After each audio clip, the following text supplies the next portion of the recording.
On this holiday edition of In the Gun, we're wearing our Christmas best. We'll have story time with Big O. We've got a little ITG trivia, and we've got Big Daddy rocking and rolling with us. All that and more on this edition of ITG. Caution, this podcast contains bad jokes, optimism, and a healthy disdain for Pat Narduzzi. Watching it may increase your actual knowledge of actual football. ITG. All the pieces are in place for us to have a chance to win it all. And we're the three best friends that anybody could have. There's Owen Schmitt in the building. Like a runaway beer truck down the sidelines. Where's he in? He in here, Jed Drenning? I'm not much of an athlete. The thing that's non-negotiable is playing hard and playing tough. And Wesley, Valen, Uhler. You are in the gun. Once you enter this family, there's no getting out. In the Gun, episode 314 of your new favorite WVU football podcast. I'm your host, Wes Uhler, as always, flanked by the best teammates in the business. We've got the signal caller, Jed Drenning, the co-host, producer, Mr. Do-It-All himself, Schuyler Callihan, and our day one, the handsome, tubby man of gold from WVU Video, WVU Athletics. Of course, you know him by now as Sean Big Daddy Mariner, although he's looking like Sean Ho Ho Ho Ho Mariner today. If you are all watching on YouTube, we are wearing our Christmas best here. We've got sweaters and jumpers and beards and hats and all different kinds of attire. Merry Christmas, happy holidays to you and yours. And we wish you all a lovely holiday season. We are going to get into some fun Christmas stuff here and ITG stuff. Jed's got some trivia questions from kind of the 4-year history of this podcast that he's going to run by us here in a few minutes. We're going to hear Owen. Oh, yeah, the beer truck himself. He might not be here now, but he will be in a few minutes to read Twas the Night Before Christmas. Yeah, he's backstage right now getting his makeup done and everything. And yeah, practicing his vocals and all that, because he's going to read Twas the Night Before Christmas for all of you here in just a few minutes. But before we get to all that kind of holiday and Christmas fun, we do have some WVU news, just one little piece of WVU news here to get us started. But before we do that, a thanks to all of our friends who make this possible. A big shout out to everybody at Toothman Ford, JR, everybody there at Team Toothman. We all know cars cost less in Grafton. Get to Grafton and get some 4 wheels for the loved one in your life here quickly before the holiday season ends. Everybody at Fortis, our friend Rick Lewis, for roof performance and financial certainty guaranteed. You got to visit fortis.us.com. To the good people, friends of the show at Johnston Equipment. Shout out to Emily and Bryce. Fellow co-hosts here of the ITG podcast. Make sure you're checking them out, Route 33 between Weston and Buchanan.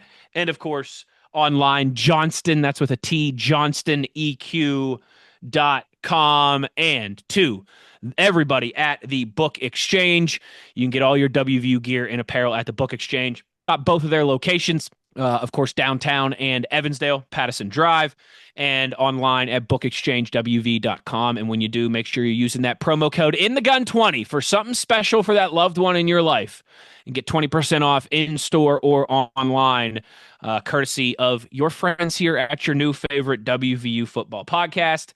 Jed, we do have to talk some WVU football news, and we've got some moving and some shaking as on the coaching staff as it relates to the football program's running back coach. We do. And, I'm going to jump into that in a second. And I don't want to ambush you guys, but as I think about this, I think we'd be remiss if we didn't mention the West Virginia football family suffered a pretty major loss in recent days with the passing of Garrett Ford Sr. Those of us who know him as Coach Ford of my generation. And he touched a lot of Mountaineer football players, a lot generationally, over the arc of several years as a coach, as an academic counselor. Before you get into what he was as a meaningful mentor to so many players, looking at his own career as a player. I mean, you talk about being ahead of your time. I mean, back in the mid-'60s, there were few doing what Garrett Ford was doing. I mean, he set against Pitt at that. He set the West Virginia single-game all-purpose yardage record that stood for 40 years before Steve Slayton broke it against Pitt. 41 years later or so in 2006. And then Tavon broke it again. But yeah, that's the kind of company as a player he was keeping. Of course, went on to the AFL with the Denver Broncos. An injury cut that short. But I had a guy, this will put it in perspective. I had a buddy of mine who was on the 88 team, the unbeaten 11-0 regular season. He said, I'm telling you, Jed, it's no exaggeration to say without Coach Ford, that team wouldn't have been 11-0. They'd have been 7-4 because a lot of those kids that made that team and contributed to that team wouldn't have been on that team. I mean, he took the most troubled among us, brought them into his fold, put his arms around them, helped them with whatever they needed, and just wise counsel, words of wisdom, and he cared. And it's a big loss being felt by Mountaineer Nation. So before we get into the coaching change, and it's a running back coaching change at that, I thought it was a perfect time to three-time Hall of tip Famer our too. Cap. A WVU. Absolutely. An absolute legend, not just within athletics on the football side, but like you said, Jed, academic counselor. And one of the best. He was here when I was a student, and I believe when I first started back here, he was here as well. Legendary pickup games at lunchtime in the Coliseum is what you're going to hear a lot. Nice. When people talk about him. He would organize every day. There was a standing basketball game, and he would just work people over on the court, and then would be your best friend after. So, yeah, I agree with you completely, Jed. The guy who was initially hired by Bobby Bowden as a staff member and worked his way all the way through 2011. So you're talking about through Patton, Owen, and Steve, from the Bobby Bowden era up through that, through Tavon, through Gino, Stedman, Bruce, all those guys came in contact and were somehow impacted by Garrett Ford Sr. And of course, when I was playing there, his son, Garrett Ford Jr., winner of the Morgantown Touchdown Club Player of the Year at Morgantown High School. He was an outstanding high school player and went on to be a really productive Mountaineer. But yeah, big loss for, obviously our hearts go out to the Ford family at large, but for the Mountaineer football family, yeah, as somebody who, Garrett Jr. running How about Garrett Jr. telling John Antonick too that when he passed away, he was wearing his West Virginia shirt, and that kind of sparked or piqued the attention of those that were there to help him out. But he was West Virginia through and through, three generations. So yeah, I didn't want to get too heavy, but we'll get light from here. But I don't think we'd be doing right by West Virginia football if we didn't talk about Garrett Ford and the passing of him and what he meant to that program. So yeah, absolutely. See you on the other side, Coach Ford. Thanks for everything you did. You brought a lot of cherished memories to a lot of people, both as a player, like I said, in an administrative role, as a coach. So a life well lived. He packed a lot into those 80 years. And, we all kind of hope that or aspire to achieve just a fraction of what he was able to achieve. But Wes, you had mentioned that looking to fill a void left in the staff by the departure of running back coach. So we tap Jay Boulware. It's being reported in multiple places now. What's interesting about Jay Boulware is when you look at his history, even as a player, this is a guy who's being brought in to, among other things, coach the running backs. But he was a former offensive tackle at the University of Texas. And then he moved on. And you often see this. This makes sense. When you're holding the edge down as an offensive tackle, you work in tandem with tight ends and you kind of understand and speak their language. So he went on at various stops to coach the tight ends as well. But there's also a pedigree he has in coaching special teams and transition units. So I think he brings a lot of value there. And he's been at, you guys have seen the list of power conference schools. He's been obviously coached at Texas, smaller school level, Northern Illinois. If you blast through his resume here, he was in the Pac-12 at Arizona for a stint. He was at Stanford for a stint. He was with Utah. He landed at Utah and started coaching their tight ends right after Kyle Whittingham took over. When Urban left to take the Florida job. So he was on that initial staff. And then he was at Iowa State for a handful of years. Went on to Auburn because he was with Gene Chizik at Iowa State, followed Gene Chizik to Auburn for those years. And he had a significant stretch at Oklahoma, both with Coach Stoops Coach Riley. So he was part of that system. We all know the production they had from their running back room from 2013 to 2019 was on that staff, returned to Texas during the COVID year. And since 2023, he's been back in the SEC at Kentucky coaching the running backs and the special teams. So, yeah, obviously want to get him in the mix. I think he's supposed to report sometime shortly after the start of the year. So we should be back with a full deck, because you're going to need all hands on that full deck to dive right into what we're going to need to be doing with the portal and jumping into the off season. And it's going to be a critical off season. So, and when you look at the running back room, there's going to be a lot of fresh faces, a lot of new blood, wide variety of skill sets. So it's going to take a special guy to be coaching them. And also, I would expect him to be playing a pretty prominent role and has some contributions from a special team standpoint. So there's that. Comments from you guys. Yeah, it'll be interesting to see how this all kind of goes with this running back room, because, I mean, just today as we recorded, they lost also Cannon Catzer, Clay Ash. I know those were, guys down the depth chart a little bit, but that's really a whole makeover that you're doing there. You signed 5 guys in the early signing period. I wouldn't be shocked if they sign another in the transfer portal. I mean, like Jed mentioned last week, Rich Rod is hell-bent on making sure that what happened this year never happens again from a depth perspective. So I wouldn't be surprised to see another guy there. Hell, maybe even 2. I don't know, but it'll be interesting to see kind of who sticks out after spring ball. A lot of those guys will be in early, and that's going to be huge to get them acclimated and to get to know Jay Boulware. So I think it's a great hire. If you lose Larry Porter, I think this is about as good as you could do when you look around and see who's available. Our third in 3 years. Yeah, ton of experience, ton of pedigree. I like it. Let's go. 31 let's years. Go run. Let's go run the coaching. dang ball. Yeah, that's only a little bit less than I've been alive. That's probably about as long as you've been alive, hasn't it, Yeah. Schuyler? Yeah. How I'll old be are 30 you? in February. So. Oh, good Lord. Brutal. I'll be 35 in February, so watch yourself, Mister man. Sean. Don't You worry, old we won't man. ask. Jed, we Yeah. already know. All right. So there's some moving and shaking on the WVU front for all of you.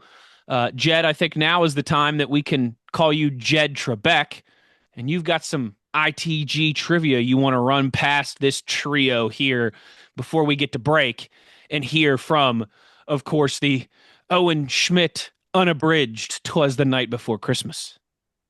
And this isn't necessarily in keeping with what we do in the off season with Who Wants to Be a Mountaineer, our world famous trivia show, which all of us, including Big Daddy, have been a big part.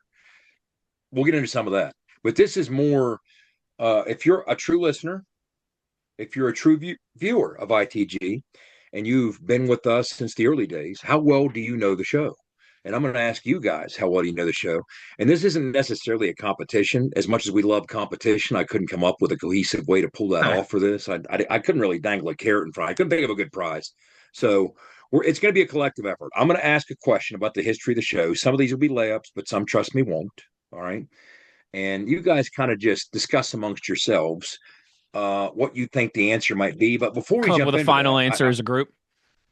I have, since the season ended, in whatever spare time, limited as it might be, that I have had, browsed through different parts of every episode we've had. And we're sitting, as you mentioned, atop the show, Wes. This is 314. So all the information I've collected is based on the first 313 episodes, right? That's a lot. That's a lot. Now we're going to get into some questions about specifics, but just as kind of a broad overview to start with, we've had more than a couple dozen guests. When you look at some of the multiple guests, we're going to get into some of that with the questions. It's been very interesting. If you ask yourself, one of the things I was curious about, because we've had such weird and strange mixes, we always seem to step in. When one of us is down, another one steps in, and 2 of us are down, somebody else steps in. We've always managed to do that. We kind of have unofficial duties, right? But life gets in the way, and sometimes those unofficial duties can't be met. So one of the others, and that's what's interesting. It's like usually it's me and Schuyler doing Phil Steele, but there's been times it was Wes and Schuyler. There was once it was only Wes, right? So that's right. These weird things happen. So which might I just if I could only say, I think that's the best episode in ITG history. Myself, Phil Steele. I mean, that's just ball, baby. So what I did was as I'm going through, I just kind of tracked each episode in basically our control unit on YouTube. Okay, when you get into the what do we call it here, Wes, Schuyler? What do you call the studio? The content studio or creator studio. The content studio, and it makes it everything's set up in a pretty user friendly and very easy to read format. So as you're going through it, I have downloads, traffic. Some of the key topics or whatever it might be. But more than that, I kept a running log of who was on the show to see what kind of interesting mixtures we had. You know what I mean? So from that, here's what I learned. First of all, out of 313 episodes, okay, I'm going to give you three numbers. And you guys collectively, the three of you, put your minds together and give me the name that matches these numbers. This isn't the trivia part. We're going to go through this pretty quickly. Okay, here's the number of episodes three different people were in. One of them was in 154, one of them was in 89, and one of them was in 229 out of 313. You ready? Out of 313. Who was in 229 out of 313? Who was in 154 out of 313? And who was in 89 out of 313? This is on screen. We'll get into that first because Schuyler's producing behind the scenes and doesn't get an on-screen credit, right? So this is on screen. Can you guys come up with those numbers? Quick question. Just quick question for you first. May I ask the country of origin? No, I'm just kidding. Okay. Does this include? I'm assuming this includes guests like that have become part of the show, like Big Daddy. Yes. Okay, thought so. This includes everybody. Thought so. Just clarifying. 89's got to be Phil Brady because I think he's been on here and won trivia about that many times. Must be nice. I'm gonna go. Wait, you said 89. What was the other two numbers? Let's start with this hint. Okay, I see how this is gonna go. Okay. I got my guesses. I've been on 293. Yeah. I think I'm. I was gonna say. I think Jed's probably missed like less than 10 episodes. Was what I was gonna say. Yeah, Schuyler, you're 89. I think I missed 20. Who you say, Big Daddy? 89, Schuyler, I think. Yeah. Okay. Nope. Okay. Nope. Wes, you agree? 229 is me. 154 is Schuyler. 89 is Big Daddy. There's no way I've been on 89 times. I think you're right about that. 89. But see, Big O's been on more than that, and I think Schuyler's been on more than that, so it has to be you. That's my logic here. But you're right. Okay. 89 times. Hold on. It's been 4 years. 89's a lot. Sean, that means you're on like that means you're on like 20 some time. That means you're on like 20 some times a year, Sean. Yeah. That is pretty big numbers. You're right. Final answer. I thought this would take 10 seconds. We jump into questions. This tells me how this is going to go. All right. So who's 229? What do you say? First answer. Final answer. Me. Yeah. Wes. It's Wes. That is correct. It's Wes. Who is 89? I'm going me. Schuyler. I'm going Schuyler as well. Is Schuyler? Who's 154? Big O. Big O. There you go. There you go. So that's our warm up. Okay. Not bad. That's our warm up. Now we get into the actual questions. Yeah. Let's throw if that was the question with the ball and the tee, I hate to see the spirit fastball. Of the holidays from Santa. No true false. Okay. Question number 1. Will there be any true false questions among these questions? Damn true it. or false? There will. Flashback. Yes or no? True or false? Okay, now.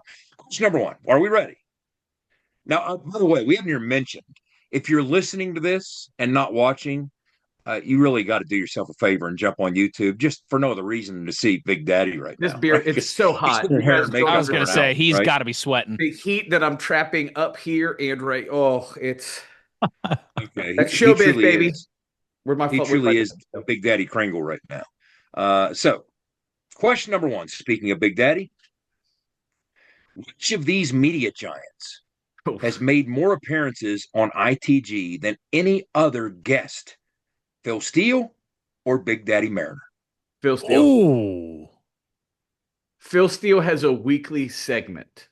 Yeah, but that hasn't been the entire history of this show, though. No, but I'm the dancing monkey. You know what I mean? This is a little goes a long way, or so people say. This is Hold one on. of those He's ones eating a where lot I of think bananas Jed on tries here, to though. trick you because Jed, you think it's every week. But Can so I I'm ask going to go Big Daddy. I think so too. My only question is that we just finished our second season with Phil or third? Third. It's been our third. We're not telling you that. Yeah, I'm not telling you that. You can figure it out on your own, but I'm not telling you that.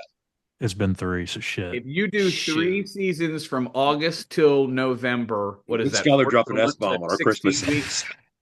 I think Phil has been on probably 15 episodes a year, which would be about 45 episodes total. Big Daddy, I don't know, man. That'd be like 10 a year for you. You've definitely done that. I probably have done 10-ish a year because I help with a lot of the trivia stuff in the office. I'm going Big Daddy. I'm gonna go slight edge, very close to Big Daddy as well. Are you all three or two out of three's all it takes? So you're voting Big Daddy. First of all, wow, that's pretty accurate with Phil Steele. Phil Steele, 43 appearances on In the Gun. Sean's been on more than that. Sean's been on more than that. Big Daddy, 38 appearances. How about that? This is 39. So he's closing that gap. He's closing that gap, right? Oh, next one is Sean's 40th birthday party. Excellent. Yeah, Sean's over the next time he's on. He's over the hill next time he's on. I'm already there, baby. You missed Cole in the stocking for question 1. Okay, question 2. Gregory, talented young man who appeared 12 times as a guest host on Owen's Barbecue with the Beer Truck series, is third behind Phil Steele in Big Daddy in all-time ITG guest appearances. We're calling him a guest host, so we count him. Sure. Yes. So makes him third with 12 appearances. Who's fourth? The only other guest to appear on the show more than twice. It's John Antonic. Has he done trivia more than twice?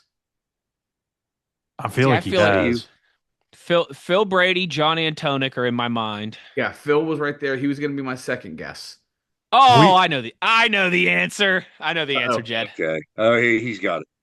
Rich Rodriguez. I was going to say, you are they correct, have Rich on more than that? Episode 59, when he was at Jack State, getting ready to win Conference USA. Episode 250, the celebratory 250th episode. And a couple weeks ago, episode 312, which was a wildly successful episode. So you guys got that one. You're 1 for 2. All right. Moving on to question number 3. Pat McAfee generated more traffic in his appearance on In the Gun last year than any guest in ITG history. Cool. Averaging things out by downloads per appearance. Okay? So who most consistently puts butts in the seats? Not just one episode. You're not going to catch Pat, right? But most consistently puts an average number of a lot of butts in the seats, okay? Got to be Phil Steele, right? Got to be Phil. Averaging things out by downloads per episode. Or Rich. Pat White ranks third all time. So Pat McAfee, number 1, Pat White third. Rich isn't far behind at number 4. Wow. Ready?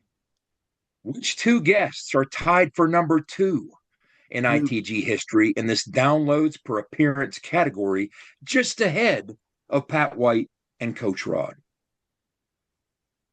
Could it be a one-timer? You tell me. You understand the metric. You're clear on that. Steele has to. Those D-gens that love college football. Oh, yeah. Our Phil Steele episode always does good numbers. I'm trying to think of other like big guests. Has what's his face from Sunday Night Football been on with you guys? No. Okay. And get this, Sean, via one of my high school buddies on Twitter who went to Coastal Carolina, we are going to get the president. We are going to get Mr. Michael Benson on here at some point. I'm going to go Zach Frazier. Oh, I like that. Actually, there you go, Schuyler. That's what I'm talking about. Okay, now remember. Let me ask the question again. I think about where you're going. Which 2 guests are tied for number 2 in ITG Zach and history? Ray Frazier. Yeah, Zach and Ray Frazier. yeah. Answer? Final answer, correct? Yeah. Wait. Because our last episode did big numbers, and this could be a Jed sneak. He could be talking about Emily and Bryce Johnston. Oh, correct, sir.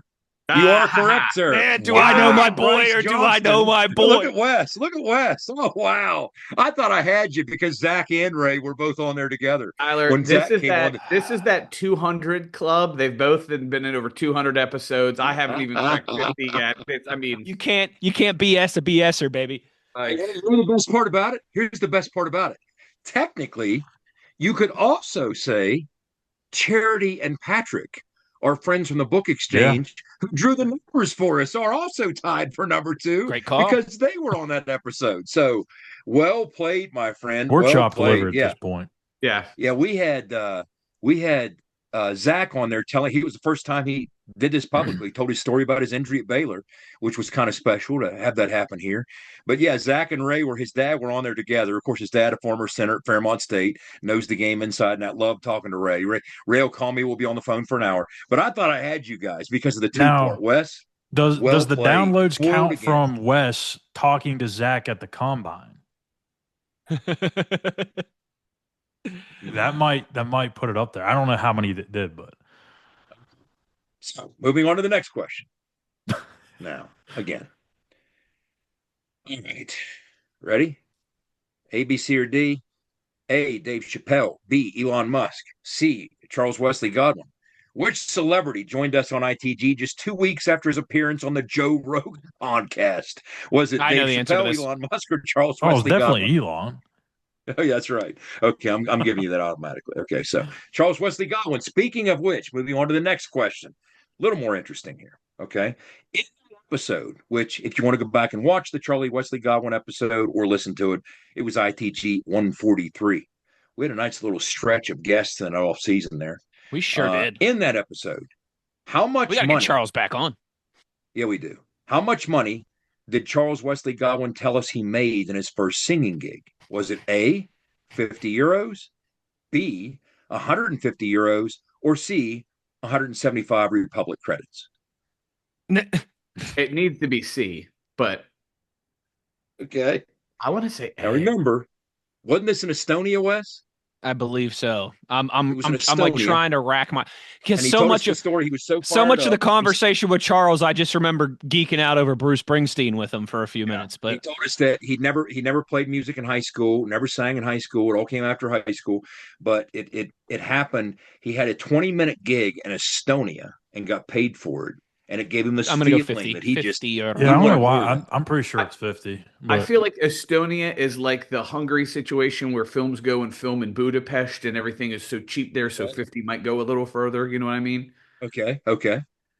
So what do we got? What do you got? We got a vote 50? Hey, 50 euros? 50. How many? 50. The correct answer is 150 euros.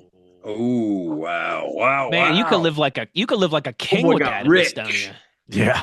Remember, he said I used to have to cut 2 or 3 lawns to make that. He said I got it for 20 minutes of singing. Okay, moving on. All right, what are we? We're 3 for 5. You guys keep track with me because I'm not keeping good track. Great track, whatever. Okay, here you go, Wes. True or false? ITG has never featured a guest who played in the Canadian Football League.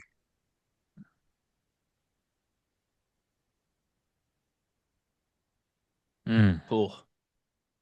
This is why one of our co-hosts played in the NFL. We've had NFL guys. We know that, right? Very definition. What about the CFL? Of why I hate true false, because I need and then the moment I knee jerk, I think of Jed and how weird he is with these questions. So then it's instant. Like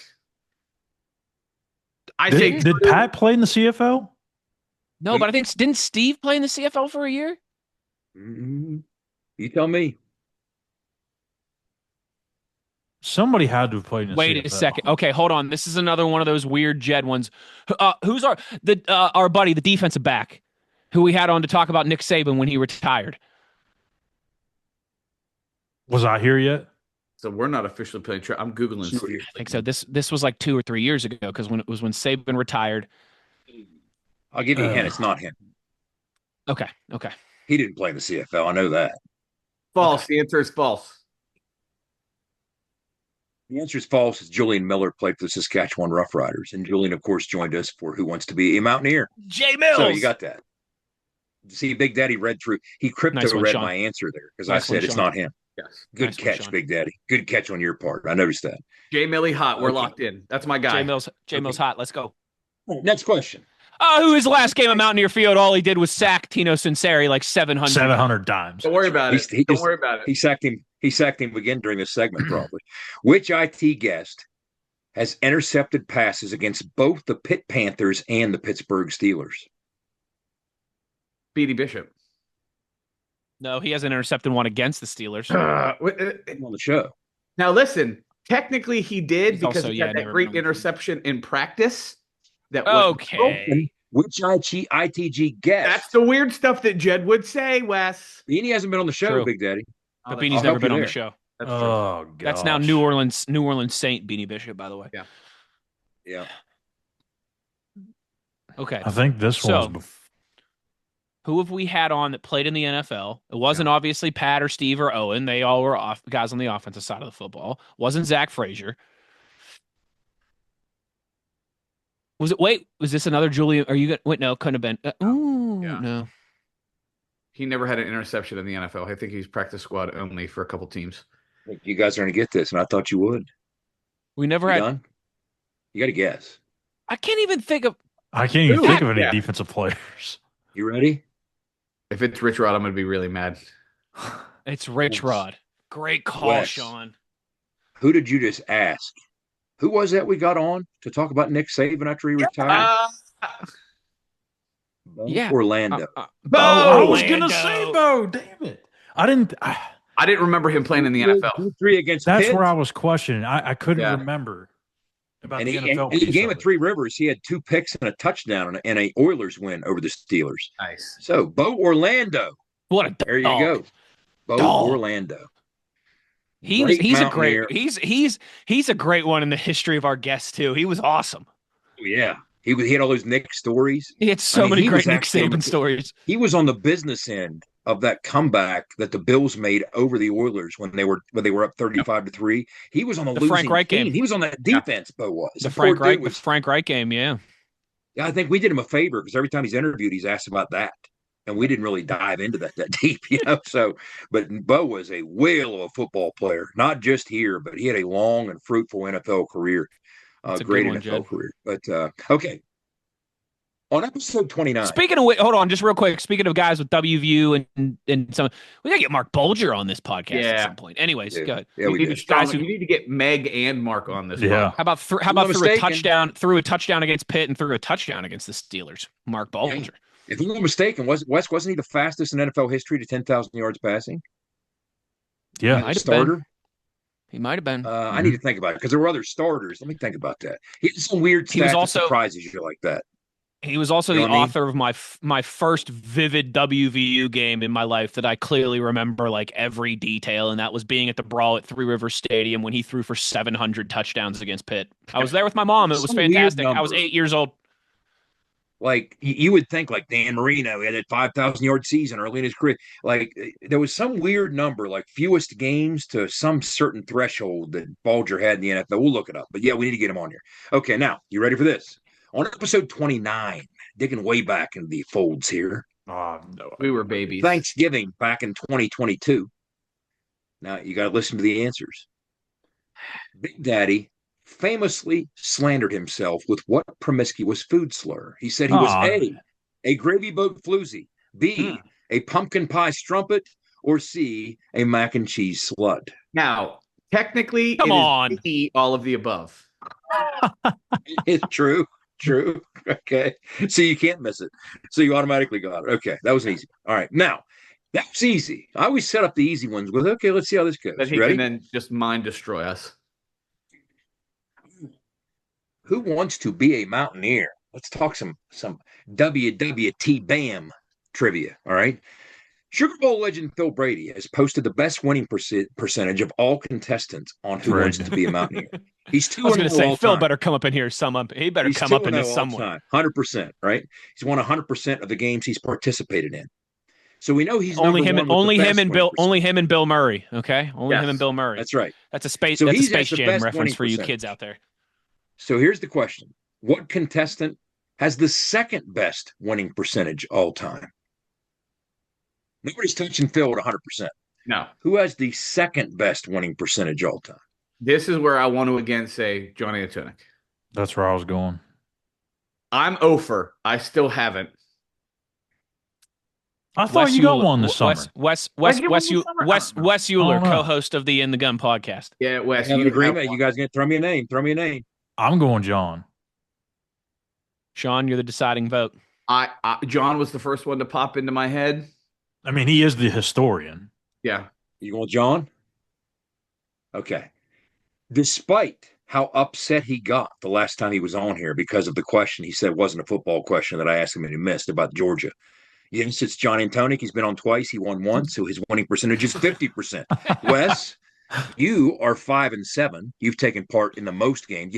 You've taken part in every episode of Who Wants to Be a Millionaire. Yeah. It's 43%. You're third. Sky, you're 3-5. You're 38%. Big Daddy, you do have a win. I do. You are 1-3. I was going to say, I thought you had one. Yeah, you won game episode ITG 169, 2-0. Oh, that's right. Oh, yeah. That was the score. We housed it. And then, right. And meanwhile, poor Owen is due. He's 0-6. So Big O is due. Okay, Big O is due. But I have all the scores here. So, who has the? This isn't a question, but you guys off the top, who has the most points in one game in history of Who Wants to Be a Mountaineer? Wouldn't it be Wes? It's either Wes or Phil. Yeah, Wes? I think Wes. You had 53 54? in one game. You had 56 in another. Antoniuk had 60. Oh, that's son of a. You're second and third. So, all right. I want Phil Brady and Antoniuk back on the show this offseason. I need my Rematch. vengeance. Tournament of Champions. Calling for it. All right. Schuyler joined the ITG team with episode 60. Wow, it's been that many? Dang. Yes. What was the topic of that show? A, Big 12 Media Days. B, Big 12 Expansion. C, how a bill becomes a law. Did this include Schuyler sitting on Capitol Hill? I'm just a bill. This was the episode I'm only a bill. After Rich's first appearance, episode 59. Schuyler, you joined us the next episode, right after Rich. Yeah. Okay, then that means it has to be expansion because it would not have been Media Days because if Rich was winning a championship, then that means it was later in the year. You said earlier. Oh, no. No, it was off season. It was off season? Yeah. I'm going to say it was Media Day. Because if it depends on when you guys started. Because if you did it right before, 60 would be 1 year and 8 weeks. So 1 year. Good luck figuring that out. No, because Sean, because we were doing 2 episodes a week because we were doing a recap and a preview episode. Yeah, you need the Rosetta Stone and the Ovaltine decoder ring to figure that out. I'm like, come on, it's hooked on phonics. Yeah. I think it was Media Day. But Media Day.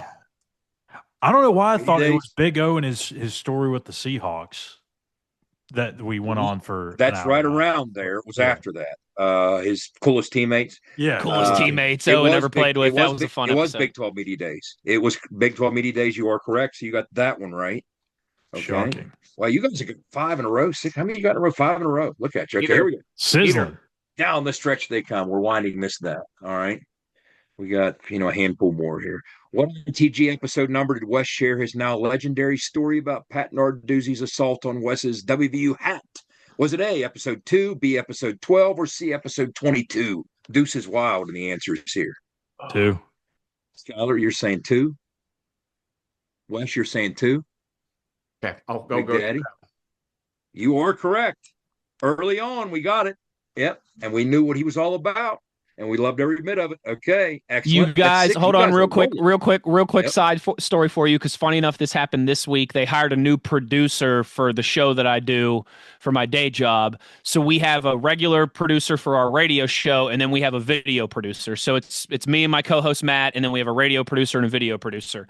And our video producer, Tyler, was like, you got to tell Nate, who's the new radio producer. He was like, you got to tell Nate the Pat Narduzzi hat story, dude.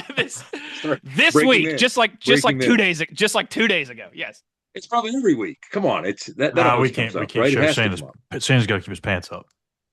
Oh boy, he better keep his pants up. Yeah, this is a family show. Okay, Hat's up in our like guest room office dual purpose room, or else I'd put it on right now. Behind glass. Yeah. So, okay, moving on. Who among the following has not? Now, I always get this rule broken up. Okay, who's a subject? That means the person doing the action. Whom? Person receiving the action. Right? So I'm like, okay, so Hooked on maybe it's phonics. whom among the following has not been a guest on ITG because they'd be receiving the action, right? So that'd be an object to whom. You're asking the wrong If you're an crowd. English teacher or an English major, put in the comments. Yes, I'm a writer, but trust me, I have editors too. So yeah, I have editors. So anyway, whom among the following has not been a guest on ITG? Now, my fear here, Wes, this is gonna be interesting because one of these Big Daddy might rule out. Well, we're gonna see. Okay. And who hasn't been a guest on ITG? There's three here. You ready? A. Jeff Triplett. B. Frank Farmer. C. Casey Lundquist. Well, Which of those three it's has not C. It's A or B. I don't. I remember think Casey because we had him on to get Jay Kretzlov's scout. You tell me. I don't know. I narrowed it down. Or sorry, I think it's B. Pardon me, because I think it's B. You think it's B, Wes? I think Schuyler thinks we had C on the show. I think we had A on the show, so I'm going B. Yeah, I'll go with it. Thoughts? Yeah, I'm with him. Okay. Who wasn't on the show? Yeah. A. Jeff Triplett was a former Navy punter who Wes and I had a discussion about the Army. He was 1,000. Yeah, he was 1,000% on because he joined us from outside of the Coliseum of the WVU Navy basketball game. Yeah. Boom, I got that again. Yep. Yeah. Jeff Triplett from Elkins, West Virginia, good buddy of mine, longtime friend, and friend of the show. Okay. Schuyler, probably the coolest background of anybody we've ever had on the thing here with the Coliseum behind him when he was doing the show. Schuyler, you said C, Casey Lundquist. Casey Lundquist, indeed, the publisher of Cougs Daily. Quarterback change, remember, came late in the week when we were playing BYU. It was a big story. So he jumped on there. And you know what? That got a lot of traffic. That episode got a lot of traffic. So that leaves us with Frank Farmer. Babylon Guys, who's 5. Frank Farmer? Big Daddy, I'm disappointed if you can't tell me who Frank Farmer is. Babylon 5. What? He was an actor. No, you're close. Frank Farmer was the former West Virginia wide receiver turned bodyguard, played by Kevin Costner in Bodyguard with Whitney Houston. Frank Farmer. That was the character Bodyguard. Why haven't we had him on the show? Yeah. That's right. Yeah. Bring Costner on to talk Frank Farmer. What are we doing? And by the way, you probably heard it.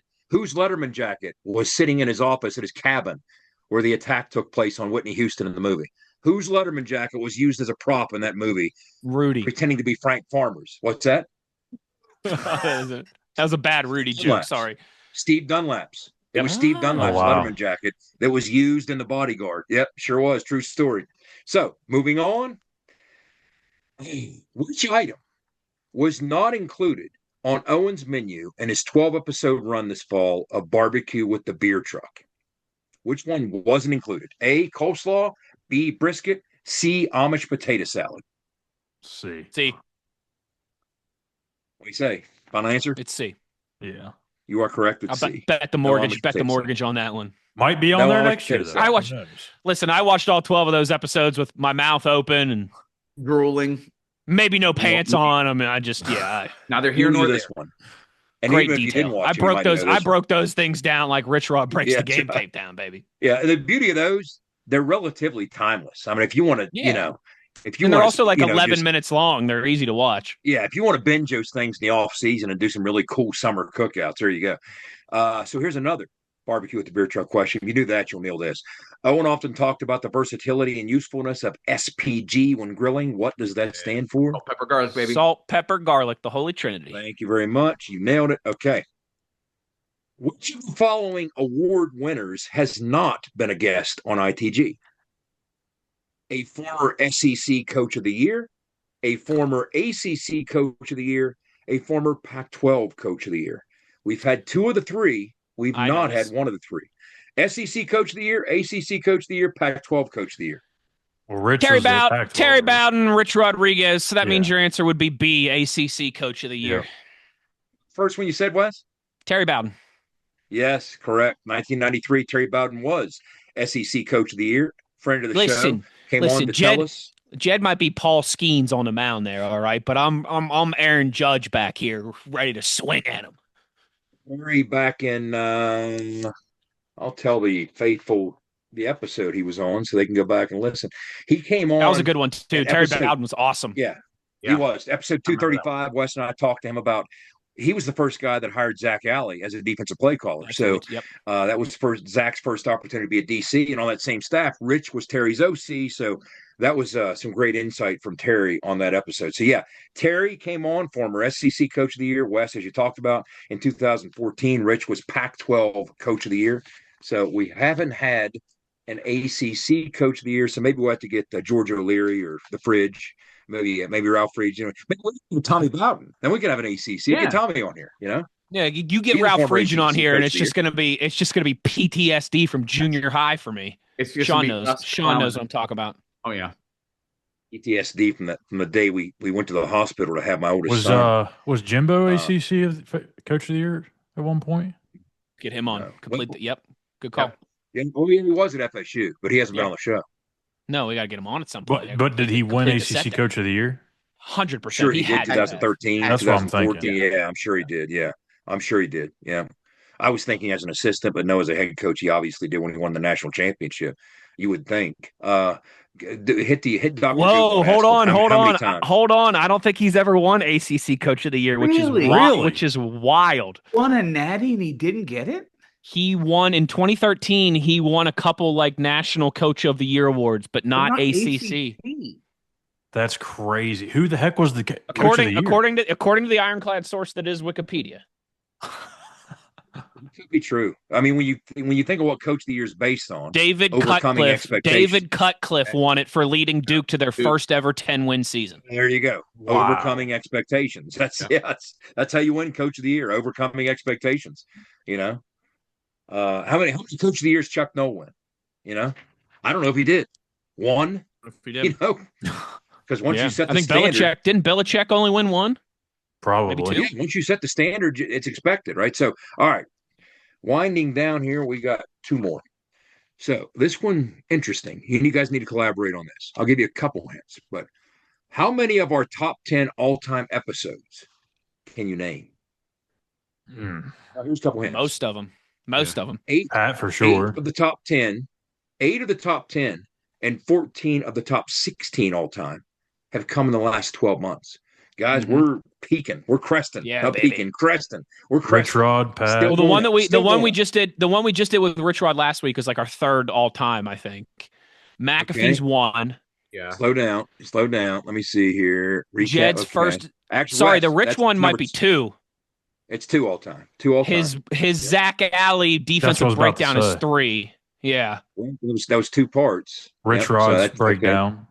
Part 1. The Pat and Steve reunion episode is in the top 10. It's the most obvious one. You start with it, right? McAfee. Okay, there you go. Yeah, he's and you say Pat and Steve. Yeah, you got 4. What was the one you guys named earlier with the 2 people? One of Zach. It's on there. The 2 people that hosted or guest, that's on there, Big Daddy. That was the Rich episode. Zach? What do you got, Schuyler? Part 1. Part 1 is number 3 all time. People love those defensive episodes. So you got 4 of the 10. What are the other 6? How many can you come up with?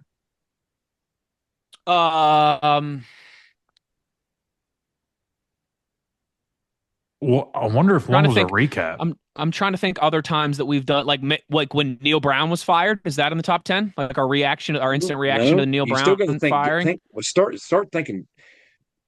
You're missing a couple with guests. One of our backyard brawl recaps. No. Rich being hired. Yeah. Or is that was the that was McAfee. Yeah. Okay. The Bowden one was. Would the Bowden one have been up there? It's not in top 10. It got a lot of traffic, not top 10. Would Phil Steele picking us last? Yes. The starting point should be, okay, by process of elimination, who's popular on the show, go through it like that. You know what I mean? Well, Jed, there's 313 episodes to try and process on the spot here. Who's popular when they're on the show? Phil Steele. Jed, I think Schuyler's right. That one where Phil Steele explained picking us dead last in the Big 12. Oh, you said that? Yeah, that absolutely. That is that's on there, and it is. And you know what? I feel like one of our either like one of the BYU preview episodes that we did or the Penn State preview episodes when all their fans talked about how much they loved us and how good Jed's breakdowns were. They both did a lot of traffic, but not top 10. Okay. We're halfway there. Again, who are the most popular guests? Philip Bowen? Who always drives traffic? Wait, what about just the Steve one? Not the Pat and Steve one, but just the Steve one, the Hall of Fame traffic, but not top 10. Good guess. You're thinking the right way. Think of popular guests. Okay, so we have Rich Hired, which Rich wasn't on that episode. McAfee was. We have the signing day recap. Rich was on that episode. Number 2. We have Zach Alley's defense part 1 is number 3 all time. The 3 amigos getting back together. That's number 4. Okay. And then we have number 7, Phil Steele explaining why he picked us last summer. You see what I'm saying, Wes? You can't see the forest for the trees here. You're thinking too hard. I'll give you a hint. You want a hint? Sure. How many times Rich been on the show? The Jack State one. Jack State is number 6 all time. Okay. And this might sound funny, but isn't like one of the first like 2 or 3 episodes we ever did still in the top 10? A lot of traffic, but not top 10. Okay. How many times Rich been on the show? Yeah, I don't know what the third was. National Signing Day, Jack State. And then when you guys that's why I'm not remembering this. I was on vacation with my family. I wasn't on the Rich Rod leading up to the camp. Remember we put episode. We put the Narduzzi hat story in that one to have you in. That's right. That is ITG 250, which Rich was in. That is number 9 all time. So now we have 7. We're missing 3. What about Big Daddy came close earlier. He said, "How about when Rich was hired?" Well, we got that one. Yeah. Use part of that guess and apply it to something else. Yeah, one of your Rich's offensive breakdowns, the history of his scheme. And you don't need to be specific. It was part 3. Put to you like this: part 3 was number, let me see, 8 all time. Here's what's funny: 11, 12, or 13 are all part of that series, the Rich series. Wow. You know, they're all like top 16 all time. All 5 of those are like top 16 or something. So we got 8. Part 3, for whatever reason, resonated the most. That's number 8 all time. So we're missing number 5 and number 10. Drew Fabianich? Drew did a lot of traffic, but he's not top 10. That's a good guess. Charles wasn't up there. I said Charles was the guy. I Hint? don't think. Big Daddy, you talked about when Rich was hired. Apply that same logic. Oh, I knew there was an instant reaction one. It's the Zach Alley instant reaction. You and I did Zach Alley hired, and it's number 5 all time. Wow. People went nuts about it. And another hint, people love their defense. The only one we're missing coming in at number 10. This was one of the other Zach Alley breakdowns. Yes, part 2 of Zach Alley was number 10. Well done, gentlemen. Well done. All right. Final question. Are we ready? What better way to close this out? This isn't even ITG trivia. It's kind of Christmas trivia with a touch of maybe New Year's. Okay, so first, West Virginia has played 4 times on New Year's Eve. If you're listening to this through the holidays, it has kind of an Auld Lang Syne feel to it. We're 4-0 on New Year's Eve. Pretty cool, right? Salty. That's pretty cool. I don't know if you can name any of those New Year's Eve wins, but Army? What's that? Was Army on New Year's Eve? It was one. That was the most recent, but that's not the question. If you want to name them, you can. I got another question, but that's a good guess, Skyler. That was one of them for sure. Blue Bonnet Bowl in 84, and then we had 2 Peach Bowls. Bobby's last game in 75, and then the 82 win over Florida where Charlie Pell famously That's kind of surprising. destroyed the tape. Only time in the 21st century that we've played on New Year's Eve is that Army game. New Year's Day game. But I guess New Year's Day we'd have a bunch. Yeah. New Year's Day we're 3-6, if I remember right. But that makes sense when you consider the type of teams you're going to be playing on New Year's Day as opposed to New Year's Eve, right? Your bigger bowls used to be on New Year's Day all the time. So anyway, here's the question: twice in WVU football history, the Mountaineers have played on Christmas Day. Can you name the opponent in either game? Hell Not no. a clue.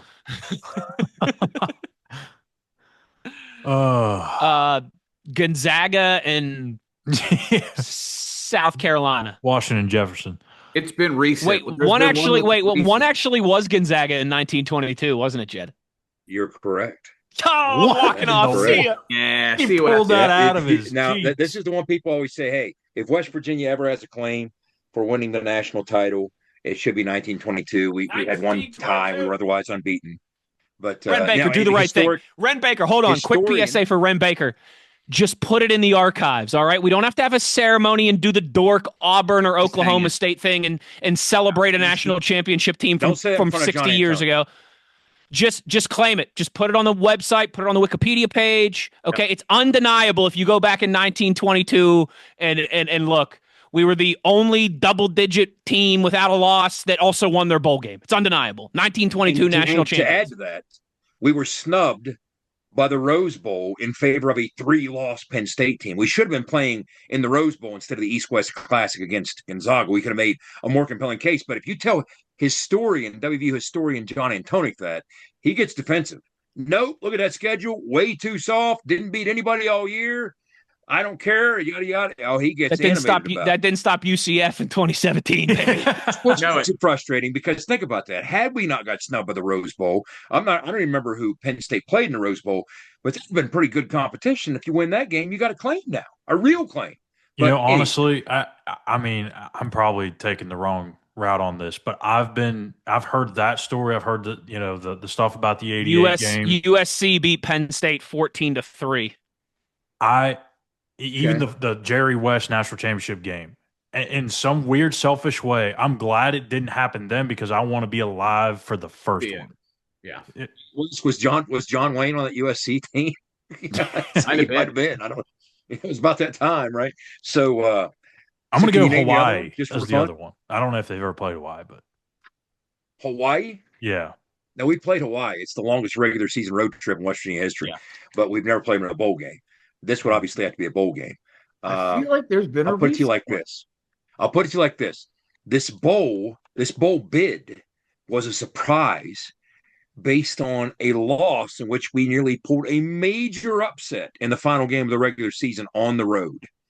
Almost beat a team that went on to win the Sugar Bowl, like a 11-win team, maybe an unbeaten team, but didn't quite.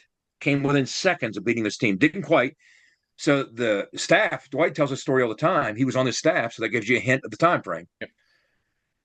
So they were expecting, like, okay, let's get into the offseason, let's get recruiting. And meanwhile, they get a phone call and get this bowl invitation. And like, wait, what? And they go and play a 10-win team, or I guess it was a 9-2 regular season team, in this bowl game, which had some big names. Big names. They don't get bigger than some of these names on this team they played. Who do they play on Christmas Day? You want another hint? Yes. In the snow.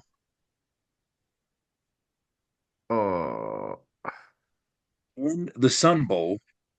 Yeah. 89. Sanders, Thurman Thomas, Mike Gundy, Oklahoma 89. State, 1987 Christmas Day. Yep.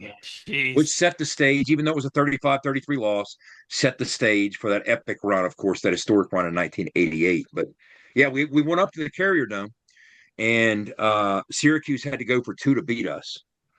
It was a 32-31 game, and we had no business being in that game. We were 6-5.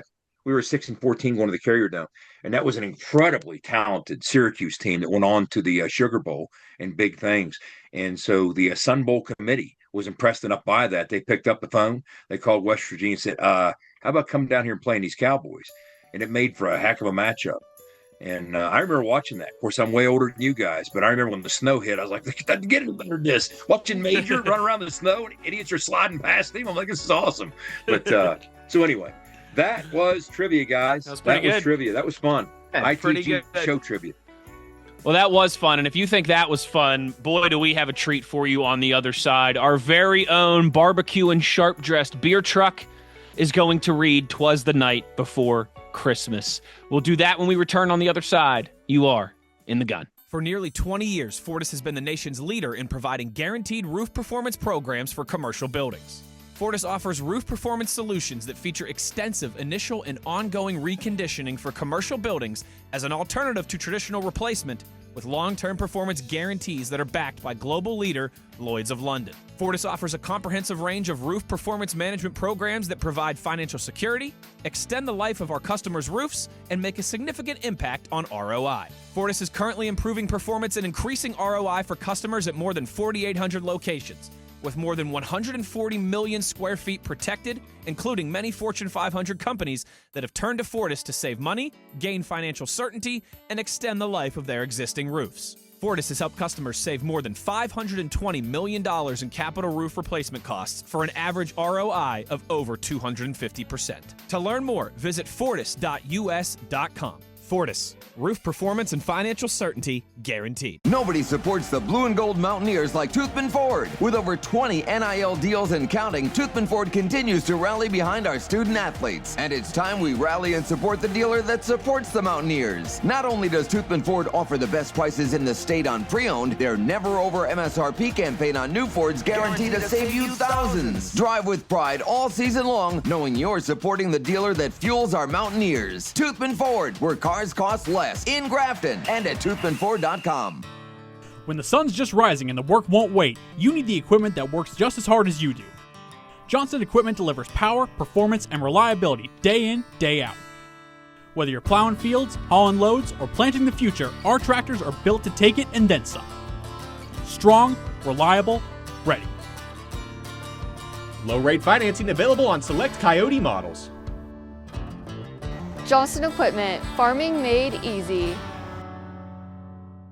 Get all your Mountaineer gear in WVU apparel at the Book Exchange.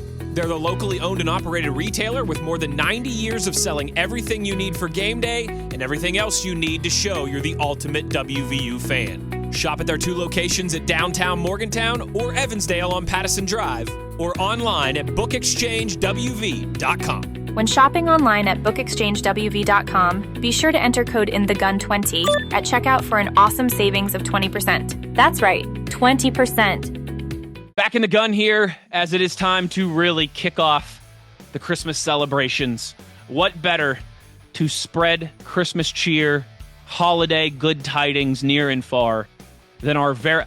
none of us have seen this yet. We don't know how this is going to go down. It's been kept... the correct word. This has been, this is like when WWE has like a surprise guest that comes out of retirement. Like, this has been kept more secretive than something like that. Okay. But here we go. Without further ado, hold on, Jed. What's so funny? We were talking earlier about the Santa tracker during the break, or maybe it was on the air. I lose track at this point. But are we going to have, like, what is it? What's the name of the Santa tracker, Big Daddy? Nordic, isn't it? Nordic, yeah, yes. Something like that. You might have a runaway beer truck tracker by the time this thing's over. They might be tracking to see where the runaway beer truck. But let me trust us when we say we work with Owen long enough.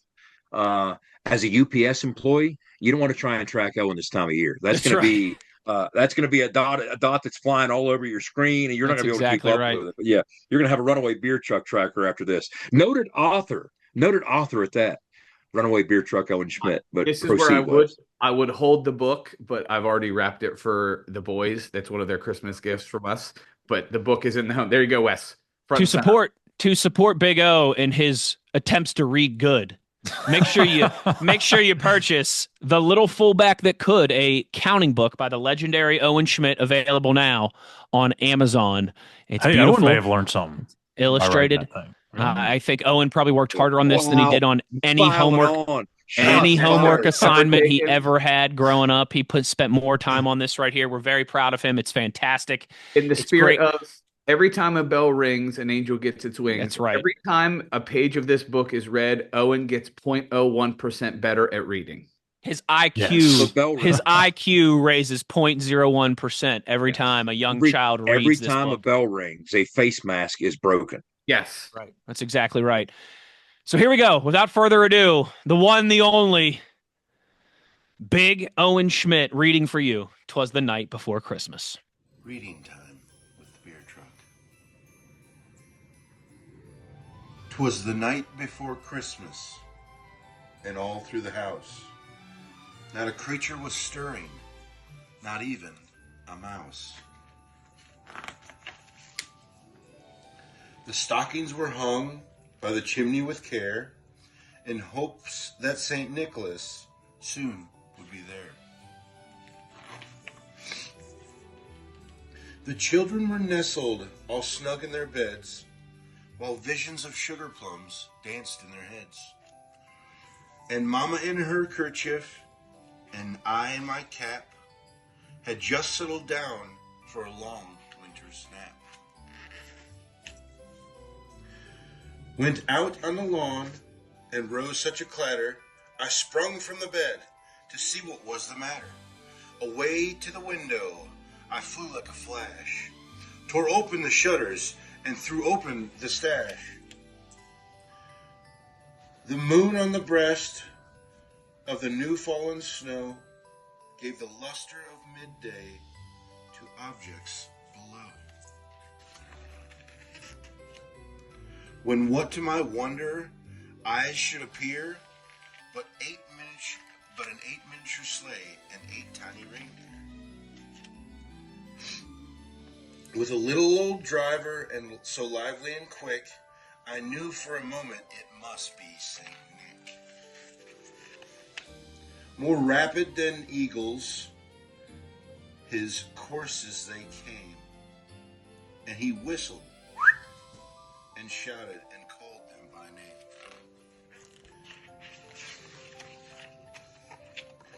Now Dasher, now Dancer, on Comet, on Cupid, on Donner, on Blitzen, now Prancer and Vixen. To the top of the porch, to the top of the wall. Now dash away, dash away all. As dry leaves that before the wind hurricane fly, when they meet with an obstacle, mount to the sky. So up to the housetop, the courses they flew, with the sleigh full of toys, and St. Nicholas too. And then, in a twinkle, I heard on the roof the prancing and pawing of each little hoof. As I drew in my head and was turning around, down the chimney St. Nicholas came with a bound.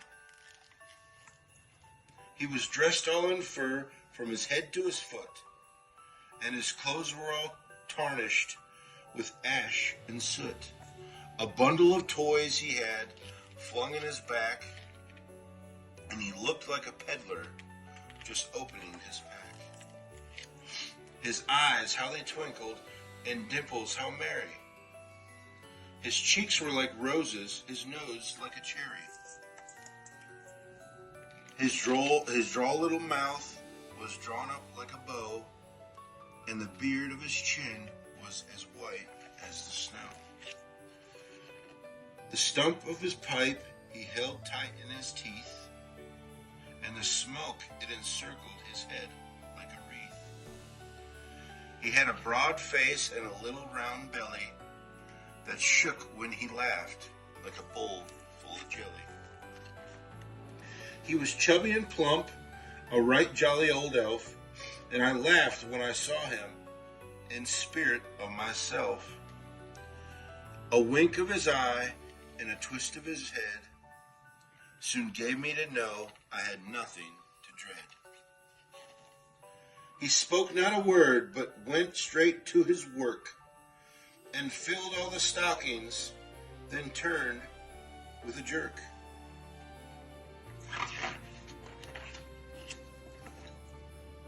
And laying his finger aside of his nose, and giving a nod, up the chimney he goes.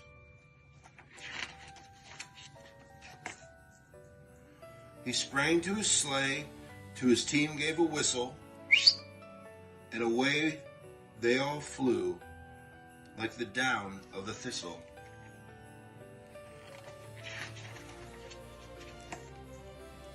But I heard him explain as he drove out the sight, Merry Christmas to all, and to all a good night.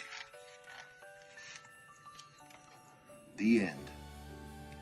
Well, gentlemen, I'm speechless. I mean, the one thing we know about Big O, he delivers every time. You can't take that away from him, in the good, in the bad, in sickness and in health, for richer or for poor. Big O is always there, baby. It's We're an stuck with him Oscar, for life. it's an Emmy, it's an EGOT, it's a Pulitzer Prize, it's Dundee. Marconi. It's Dundee. Unreal. Even, yeah. The Dundee, sure. the podcast awards, all that different stuff. A Herbie, Just when you I think. something can't get more Owen, he Big O's it even harder. Yes. I agree with this. This is something that so much of what we do on here is somewhat time sensitive, right? Because it's kind of contingent on the outcomes and the previews of various games. So who wants to go back and watch an Arizona State preview 4 years from now? But there's certain segments we do, or there's certain elements of what we sometimes do on here that are kind of timeless. And that's what you just saw. That's kind of timeless. I mean, that's something that what's better for a West Virginia fan than to have the opportunity to sit down with your young one on your own knee and say, young lad, I used to watch this gentleman play, and he busted face masks aplenty, and football is a different game back then. But now, listen to the story he has to tell you in front of your own fireplace. Put it on YouTube on the big screen and just let Big O read to you and your chocolate. kid. I mean, that cup of hot chocolate, Sean, some candy canes. Sean, I don't know about you, but the whole time I watched that, for whatever reason, going through my mind was just when I was a young warthog. It gave the most Pumbaa vibes you could get ever, and I say that as somebody that's giving Pumbaa vibes right now with this. That's trying to bring it all full circle here. Well, this has been a lot of fun. We've been all over the place, from running back coaches to trivia to Twas the Night Before Christmas. And I think that's a good, just kind of encapsulation of what this podcast is all about, if I had to say so myself. So, gentlemen, with that, I think that about wraps up this episode. Guys, not Happy New Year yet, because we'll be back before then. But Merry Christmas, Happy Holidays to you, to your families, and if you are traveling around for the holidays, be safe out there. Yes. Absolutely. Merry Be Christmas safe. and Happy Holidays to everybody. Ho, ho, ho. Appreciate you guys. Appreciate everybody making this possible. All those listening, all those commenting, all those watching. It's been a fun year. Bigger things beyond this year are coming. Obviously, as the program goes, so will we. And we're excited about what's happening. But again, as the audience grows, as the subs grow, that's all we ask. It's a belabored point at this point. How about for Christmas, if you haven't clicked and give us a subscription, do that. But we really appreciate and remember, what you guys take all your loved ones' cell phones when you're sitting around with your dozen family members. Go on Apple Podcasts, go on Spotify, subscribe, I'll follow, all that good stuff. And just remember that we know that when things get good again, we remember who was here and was watching the Arizona State preview in 2025 and the Texas Tech recap in 2025. And for those who took part in the contest, which was a long list of folks for the 1965 Book Exchange helmet giveaway, that was an absolute blast a couple weeks ago. But FYI, if you're listening, this will likely post before you receive your gifts because we had a runner-up gift and a third-place gift as well. So be looking out for that helmet. Be looking out for those pullovers, parkas, T-shirts, whatever it was you won. Those are actually officially in the mail. That's now in their hands. So be looking out for that. You should get it by Christmas. We appreciate you guys. I appreciate you guys as well. I appreciate Big O. This is all fun.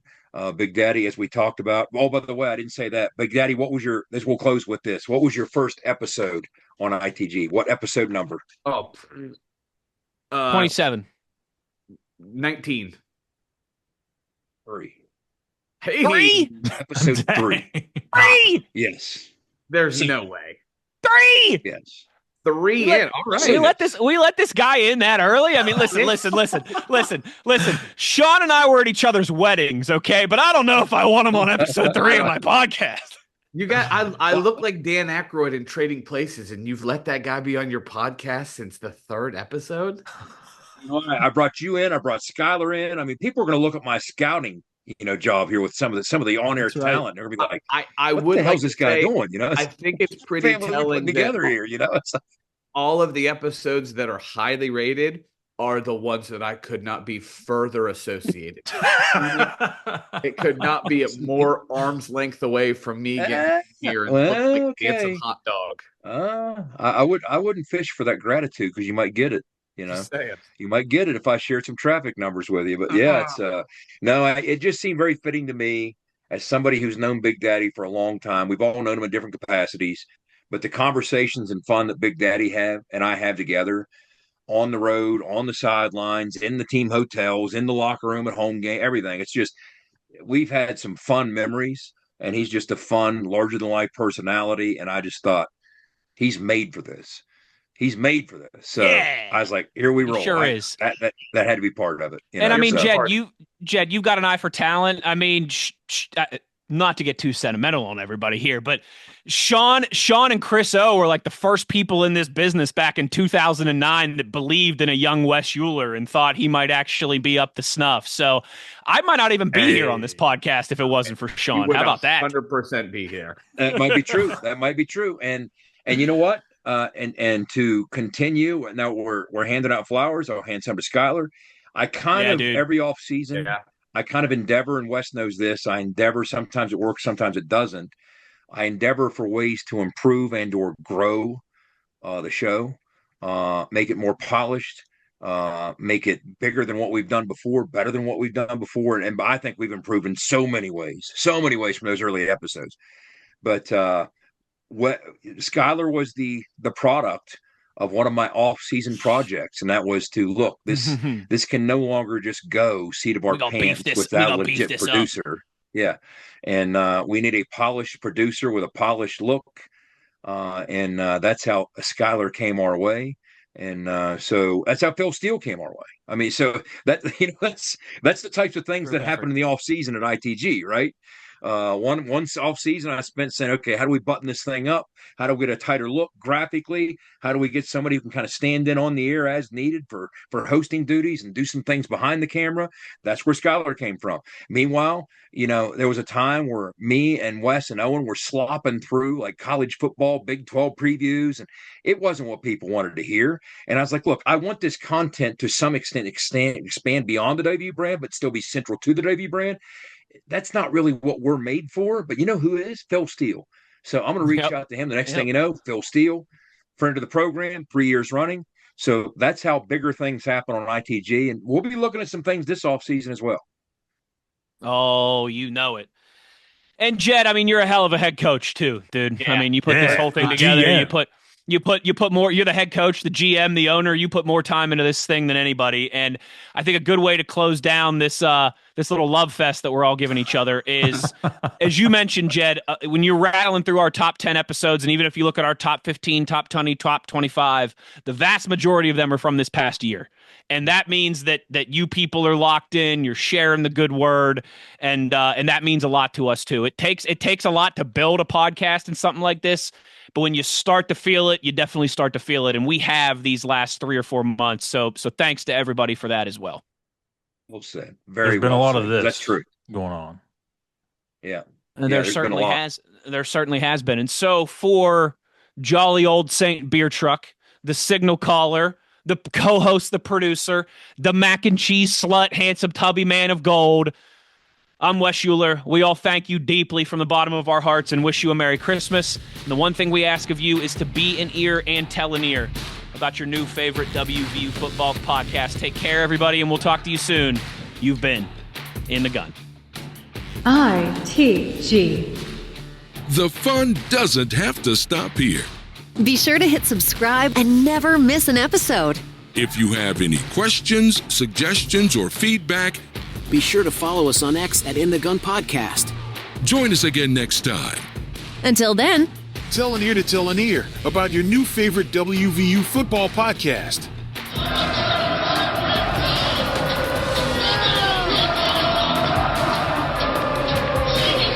This mission is over.